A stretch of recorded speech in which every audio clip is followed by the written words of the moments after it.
April 24th marks the anniversary of the Rana Plaza factory collapse in Bangladesh, a tragedy that killed over 1,100 garment workers and injured thousands more.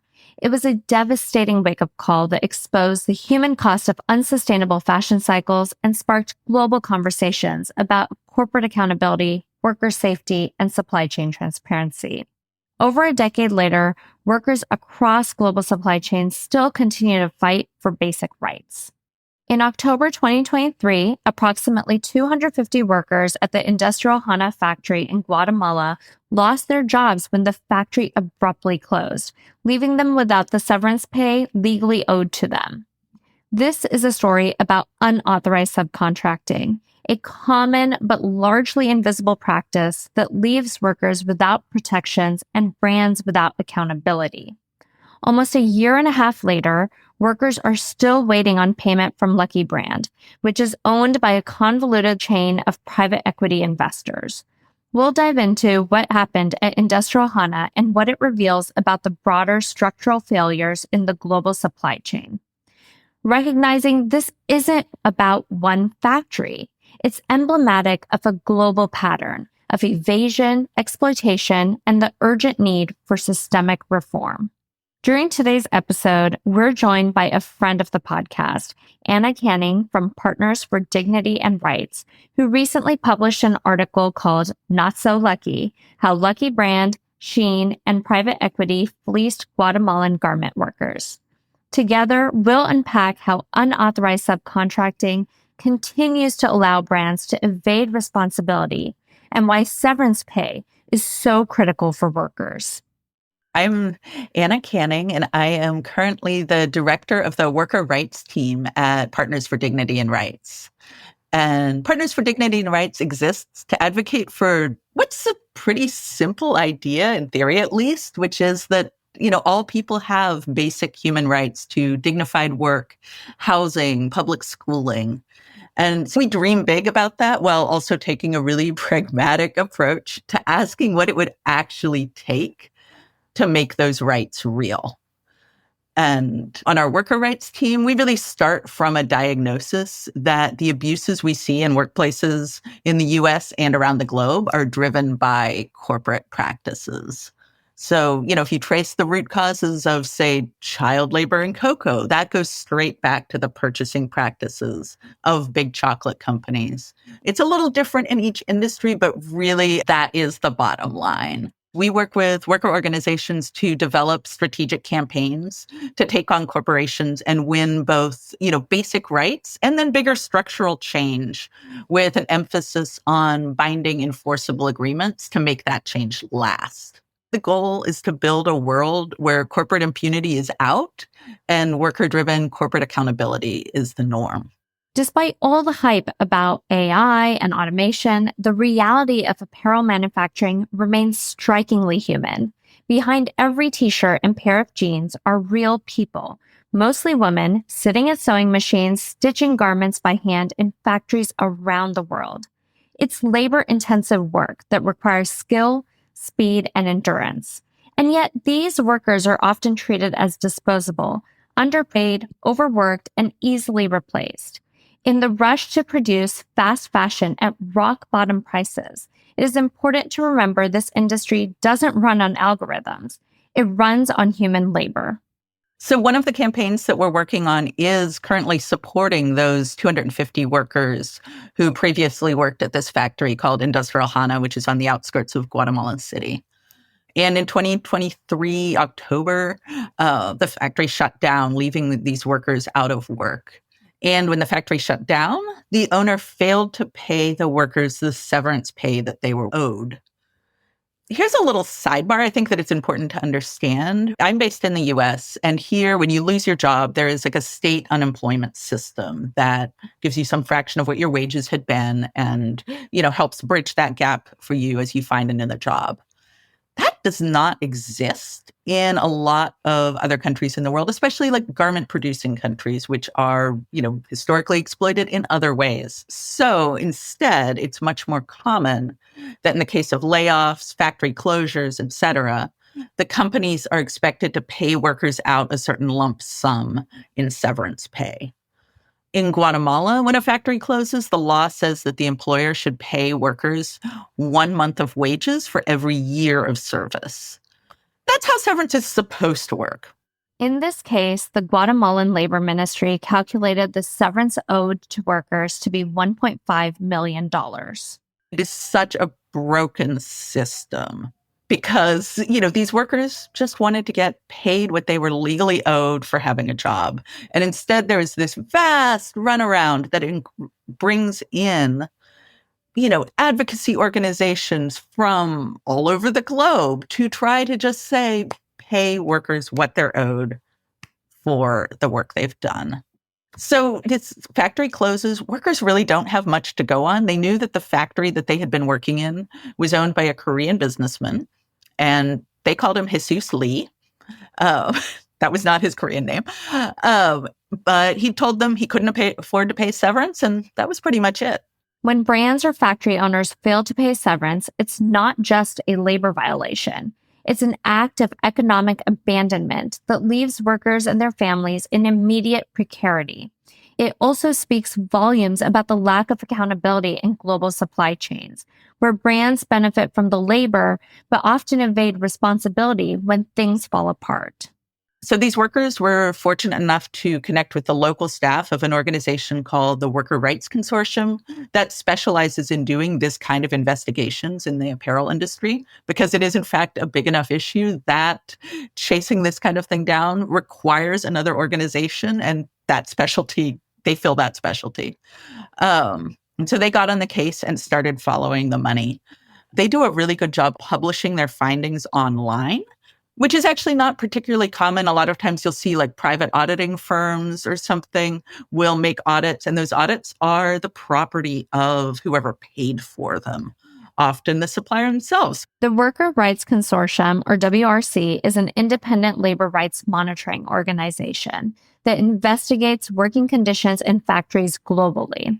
At the core, their purpose is to 1, document and combat sweatshop conditions, 2, identify and expose the practices of global brands and retailers that perpetuate labor rights abuses, and 3, protect the rights of workers who make apparel and other products.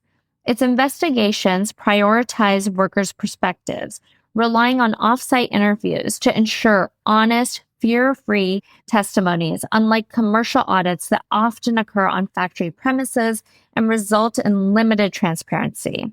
They aid workers in these factories to defend their workplace rights. The WRC collaborates with unions and civil society groups, publicly publishing detailed reports on factory conditions and the responses from brands and factory owners. What their investigation was focused on was just first figuring out who actually owned this factory and then what apparel brands were buying from it. And so using the pictures that workers had of the products that they'd been sewing in the weeks and months leading up to the closure, they were able to name a handful of brands through things like logos on clothes, tags on the finished product, like cut sheets that gave instructions for, where you put what, etc. And so with that information in hand, then the Worker Rights Consortium went to a handful of brands. It was American Eagle Outfitters, Lucky Brand, and Puma, to say, hey, it appears that your supplier has shorted workers their legally owed pay. That's a violation of Guatemalan law and also of your supplier code of conduct, which, there's always a lot of specifics in there, but generally one of the first things in there is just follow the local law, which isn't always even the highest, most rights-respecting standard. But in this case, even that standard was not being followed. So initially, the brands were like, we don't recognize that name as being one of our suppliers. But then with a little more digging, they realized that their products that were being produced at Industrial Hana were actually being produced through a subcontracting agreement with their known suppliers.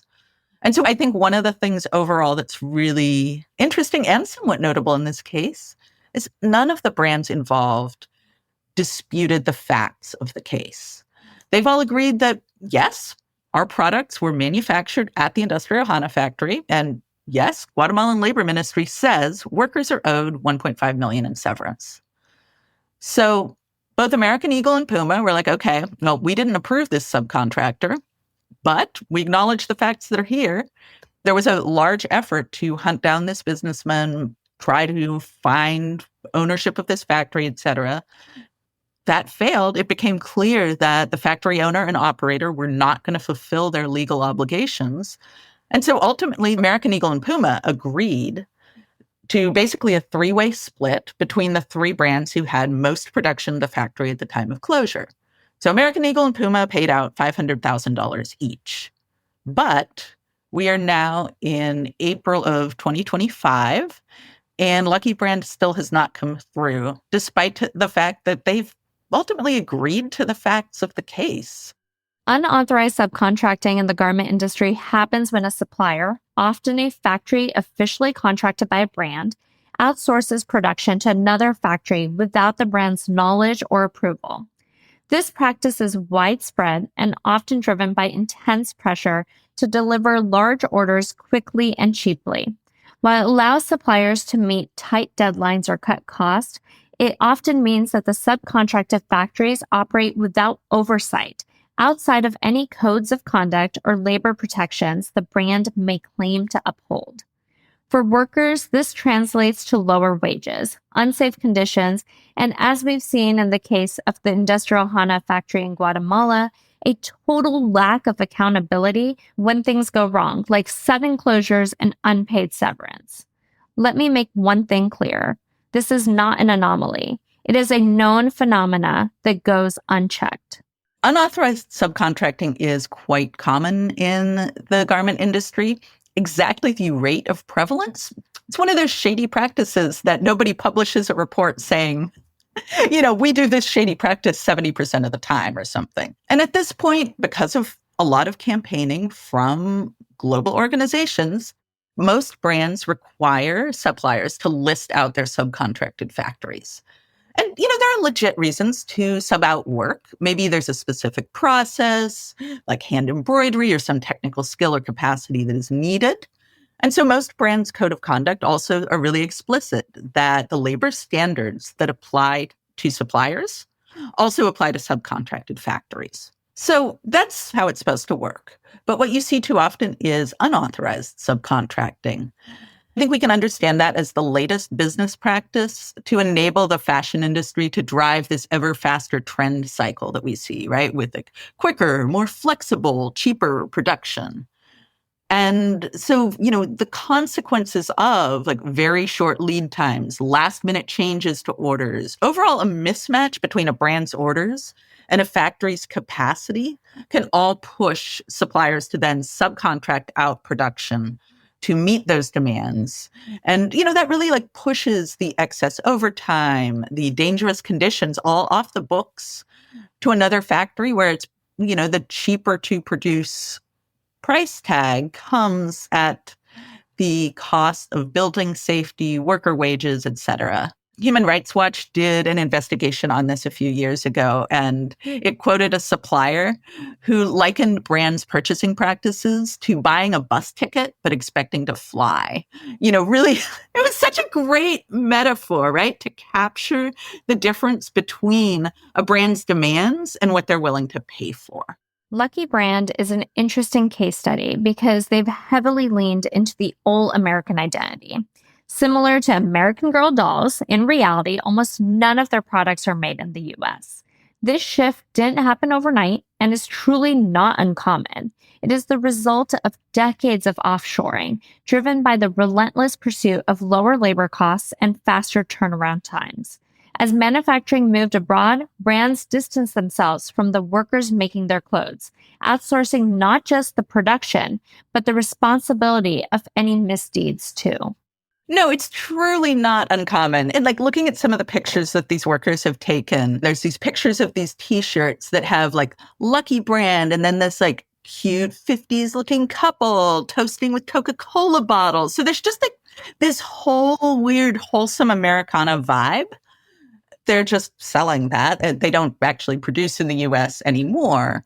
Looking back, there was a time that the US had a big textile and apparel manufacturing industry.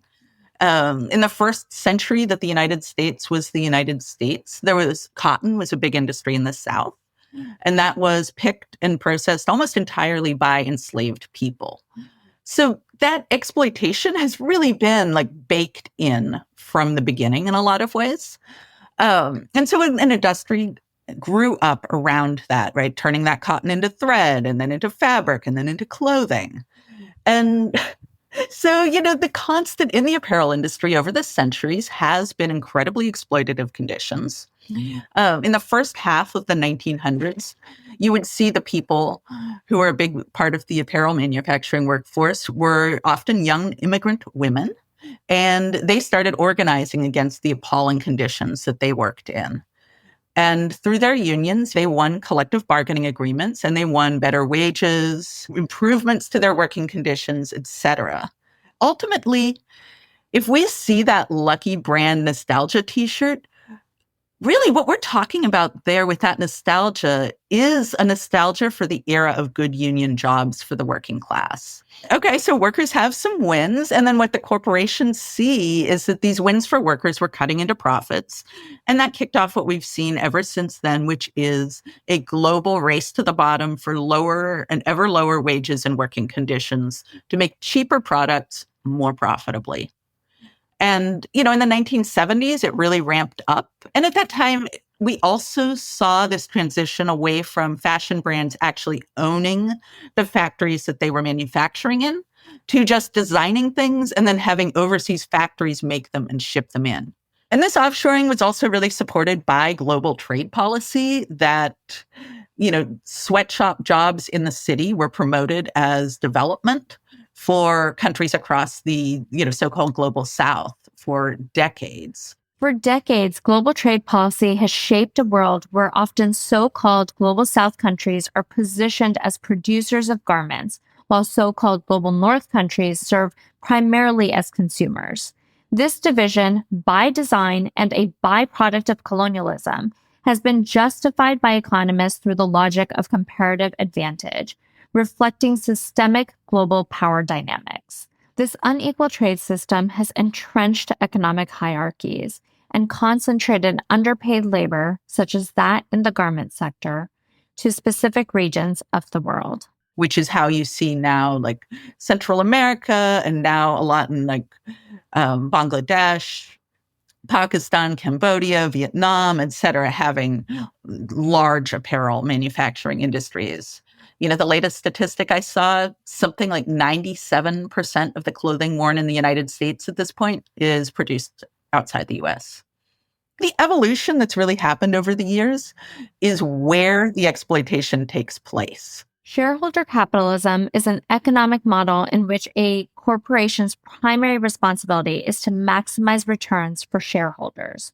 This model has become a dominant force shaping corporate behavior, driving decision-making that often prioritizes short-term profits over long-term social, environmental, or even economic sustainability.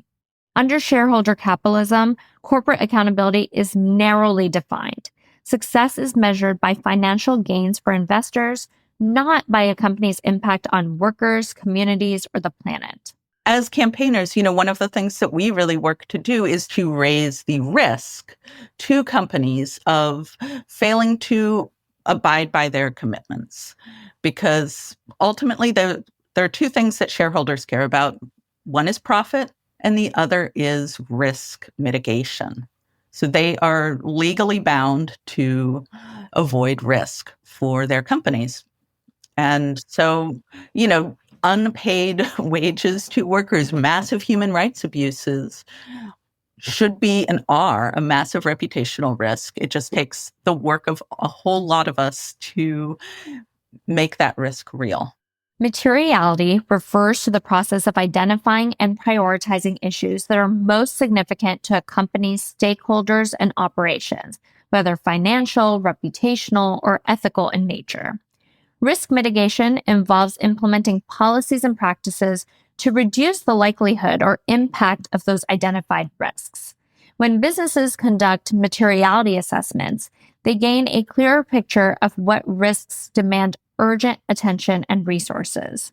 This can range from environmental liabilities and regulatory changes to reputational risks stemming from social or governance failures. In this case, both American Eagle and Puma contributed towards owed severance. In contrast, Lucky Brand has yet to fulfill this obligation. Recognizing that risk mitigation is a key obligation, what factors contribute to such varied responses from brands in similar situations? I think that there are a couple of things that are influential. Some brands have more of a commitment to fulfilling their actual obligations. These commitments at this point have been hammered out pretty thoroughly. There are, for example, the UN Guiding Principles on Business and Human Rights that really lay out a framework that companies are responsible for the consequences of their purchasing practices. Um, Most brands at this point have some kind of a supplier code of conduct that is often public. Lucky Brand, their ownership structure is a little complicated. If you try to find somebody who works at Lucky Brand, that's actually not really a thing. You end up tracing this thing down where there is a company called Authentic Brands Group, which owns a bunch of fashion and sports brands and the licensing rights to a range of dead and living celebrities. They have done a very good job at making it hard to track down any information. And, you know, regardless of how many layers and joint ventures and this and that are in the mix, it is still clear Lucky Brand was buying from the Industrial Hana factory, and they are fundamentally responsible for workers getting their severance pay. The UN Guiding Principles on Business and Human Rights are unequivocal. Companies have a responsibility to respect human rights across their entire value chain, not just within their own operations, but wherever their business relationships extend. This includes a duty to prevent and address any adverse human rights impacts they cause, contribute to, or are directly linked to through their products, services, or operations.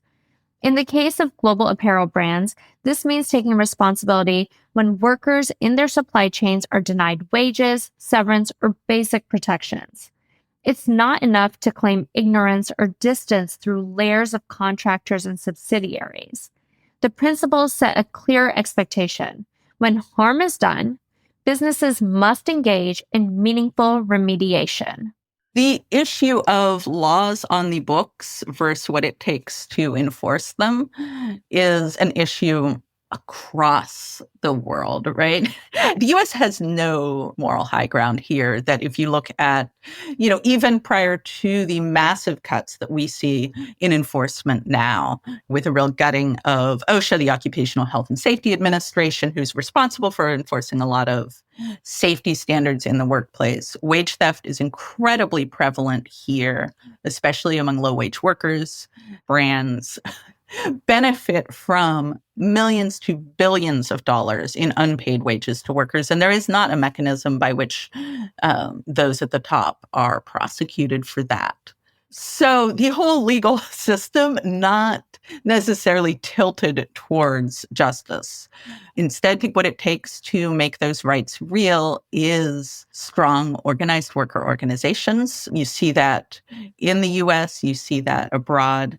Worker organizations help provide the kind of documentation that is needed to bring the cases through the legal system and the capacity to do that. One of the benefits for corporations of this massive outsourcing is these disgruntled workers who have not gotten paid are no longer on their doorsteps. And so that is where the role of advocates like my organization and others around the world come in, which is really to bring those struggles to the doorsteps of those corporations involved. Campaigning plays a vital role in raising public awareness, exerting pressure on companies, and influencing legal and policy reforms. Grassroots and global campaigns led by civil society organizations, impacted communities, and advocacy groups can expose corporate misconduct, amplify the voices of those harmed, and hold businesses accountable for human rights and environmental violations. These efforts often shift the public narrative, making once overlooked issues part of mainstream discourse. Campaigning also helps create reputational risks for companies, encouraging them to adopt stronger due diligence practices, transparency measures, and ethical standards. Partners for Dignity and Rights, one of the things that we do is anchor an organization called the Worker-Driven Social Responsibility Network. And we have in that network members who are in garment worker unions around the globe, as well as, farm workers, non-union construction workers here in the US. And so we, through that, done a lot of campaigning support with workers. And what that looks like is during the pandemic, there was massive shutdowns around the world, and that led to a lot of severance pay theft, like we've seen in this case, actually. I'm based in Portland, Oregon, and so is the global headquarters of Nike. So is Adidas North America. They were two of the big villains in refusing to support workers in their supply chains who had had factory shutdowns and didn't get paid the wages that they were owed. So, we did things like bring Bangladesh union leader along with, bringing together folks from our community, steel workers, et cetera, to the Adidas headquarters and showing up together and making clear that this is not just an issue that is overseas in Bangladesh. This is a Portland issue. We are standing as a community and saying that all people deserve dignified work and to get paid for the work that they've done. It's a very low bar, really, when you think about it. As Anna mentioned earlier in our conversation, in many garment-producing countries, there is no safety net like unemployment insurance. Instead, severance pay is often the only financial buffer available when jobs disappear. Without it, many former Industrial Hana workers are trapped in a cycle of economic desperation. Some have been forced to withdraw their children from schools, while others reported being unable to pay for essentials needed like rent, groceries, or medical care. Many have taken out high-interest loans from banks or informal lenders just to get by, plunging them further into deeper debt. Tragically, this is not an isolated incident. From global supply chain disruptions to the COVID-19 pandemic, garment workers, particularly women, are consistently among the hardest hit when crisis strikes. Those campaigns that we worked on Adidas and Nike, that all came out of this pandemic era wage theft, which is really a symptom of this larger problem that we see, which is across the apparel industry, profits go up and risk is always pushed down onto the lowest wage workers at the bottom of supply chains. So there is an entire global coalition of civil society organizations, unions, both in garment producing countries and in the EU and the US. And they put together this draft agreement that was called Pay Your Workers, Respect Labor Rights. And it was framed initially around the pandemic. And the idea is that brands would contribute to a global severance fund so that when the next pandemic or whatever happens, that workers aren't left holding the bag. Like there was a giant earthquake in Turkey, and that would have been highly relevant to those workers had brands signed onto and contributed to that agreement yet. Looking ahead to everything that we see happening with the climate crisis and, Bangladesh, a giant apparel manufacturing country, is one of the hardest hit by the climate crisis. So this agreement provides a framework for workers to be paid. And yes, employers are fundamentally responsible for paying severance as owed to workers and fulfilling their legal obligations. But the reality is that for decades now, brands and retailers have been de facto employers of workers throughout these supply chains by the ways that their purchasing practices influence conditions. So this agreement is an attempt to make a framework to hold those at the top of the supply chains responsible. The Pay Your Workers campaign calls on brands and retailers to take responsibility for the workers in their supply chains.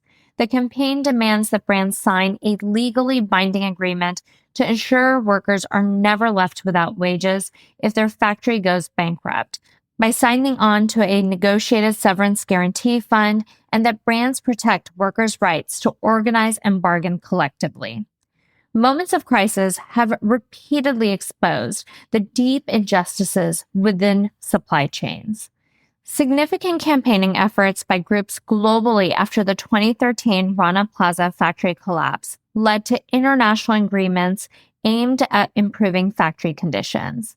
That said, U.S. brands remain some of the most persistent holdouts, stalling global progress. I talked earlier about making risks real for shareholders and corporations. That finally put enough pressure on those corporations to sign what was then called the Bangladesh Accord, which had been actually waiting in the wings because this problem of building collapses and factory fires was not a new issue. It had been a huge issue in Bangladesh because of decades of cost cutting left factories that weren't actually suited to be factories. And all of these corporate cost cutting measures came out on the backs of workers. So this giant catastrophe was finally enough to bring brands to the table. And, big commitments, Rana Plaza, never again, was said many times. You now have the international accord covers Bangladesh and Pakistan. Many brands are signed onto it. And, factory collapses and factory fires are no longer a commonplace occurrence in those factories, which is amazing. Nobody should go to work and be crushed to death. What you see globally in the industry is brands are still waiting for, I guess, an even bigger catastrophe to actually address the other issues in their purchasing practices. Across the board, brands are still working with suppliers who deny workers the freedom of association that is a fundamental universal right. Brands are still paying prices that do not afford workers living wages. All of these things, it's accelerating more towards poorer conditions. Earlier in the podcast, we explored U.S. immigration policies, but it's crucial to recognize how labor exploitation in Central America directly fuels the very migration flows those policies seek to control. When workers face poverty wages, dangerous conditions, and few protections, they're often left with no choice but to leave their homes in search for safety and opportunity. U.S. brands that benefit from low-cost labor in the region play a significant role in perpetuating this cycle, profiting from exploitative practices that destabilize communities and drive displacement. Addressing immigration without confronting the root causes, including corporate accountability and labor rights, means ignoring the full picture. In this case, the workers who sewed for Lucky Brand have faced extreme hardship. And, in the WRC, the Worker Rights Consortium investigation, they talk about how they have struggled to eat, that they have had to pull their children out of school because they haven't been paid severance. And, they were already not getting amazing wages that would enable you to have big savings to fall back on in a hard time. And so that is the kind of dire situations that force people to have very few good options in their home communities. And it's not isolated. We're also working on a campaign with workers in Honduras right now. And the brand Fruit of the Loom is one of those rare brands who still own their own factories in some places. They have a series of factories in Honduras with unionized workforce. And that's thanks in large part to a binding agreement that the brand signed with the worker union in 2009. And now Fruit of the Loom has announced that they are closing all their union factories in Honduras. And suspiciously, they have just one non-union factory, and that's the one they're going to keep open. And so, we see this narrowing down of the scope of decent work, right? You have workers there who have worked in this factory now for over a decade, who are older. It's going to be harder for them to get new jobs. And they are facing potential factory closures. They could go out. If they could get another job, would it be a good union job? Likely not. And so you see how these U.S. corporations' choices push people to have fewer and fewer options for decent work in their own communities, which then makes migration more appealing. So, what practical steps should brands take, not just to mitigate or clean up after harm is done, but to prevent it in the first place? So often, a human rights crisis of some sort comes up and brands make a big announcement and there is nothing binding behind that commitment. So one of the positions that we really take is for brands to sign legally binding enforceable agreements with worker organizations and their supply chains. That looks like, the International Accord, Bangladesh and Pakistan. There are examples, for example, in Lesotho, an agreement on gender-based violence specifically. I mentioned the Pay Your Workers campaign, that is a very specific agreement focused on severance pay and labor rights as well. And all of those are very specific issues because there is enough of a coalition to bring brands to the table. And those are like really some of the most egregious situations.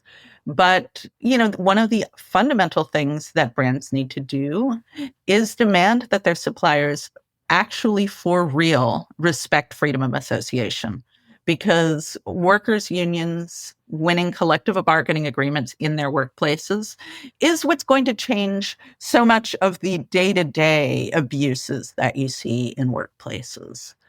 Brand purchasing practices drive abuses. Quick lead times fuel excessive overtime. It fuels forced overtime.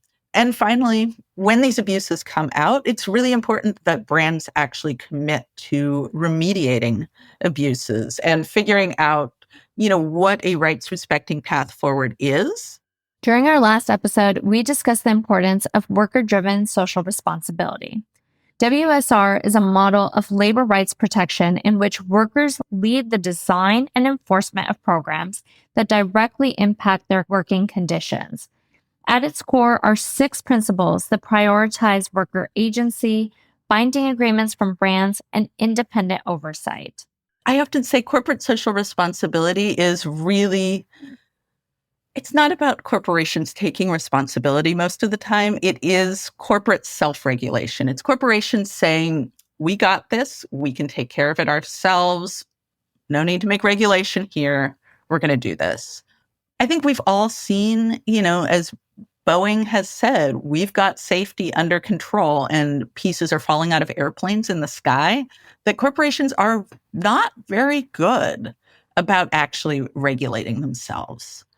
So what is worker-driven social responsibility? It's a model that, different worker organizations in different places have implemented in different ways. But there's a couple of key principles that underpin it. And first off is this notion that workers should be the ones that define what rights respecting is in their workplaces. The importance of workers leading the programs that are meant to benefit them. And then brands at the top of supply chains signing legally binding enforceable agreements with those worker organizations to lay out the scope of that agreement.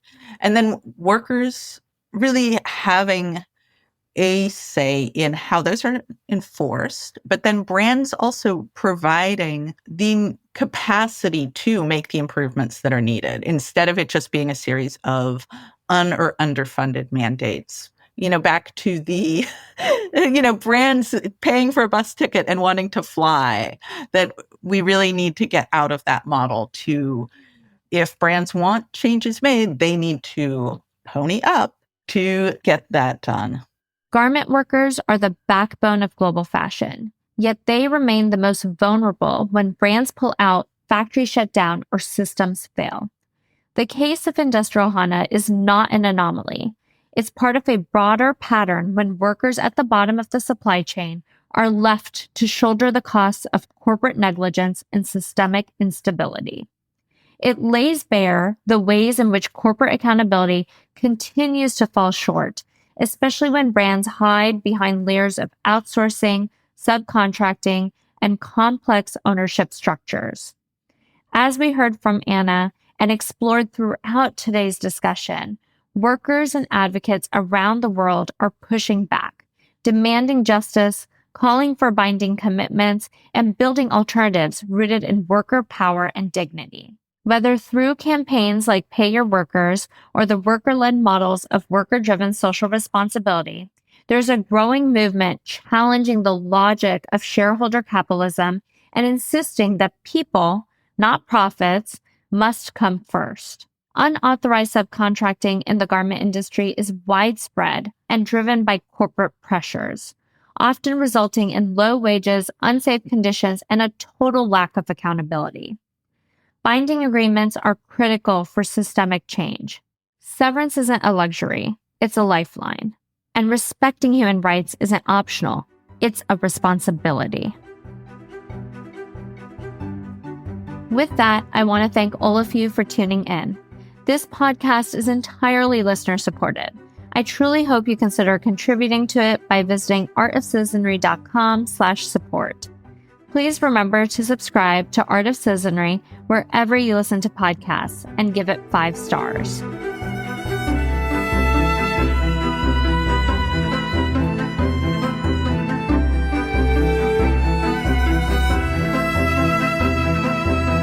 Thank you to our producer, Ali Honore, and editor, Noah Kowalski.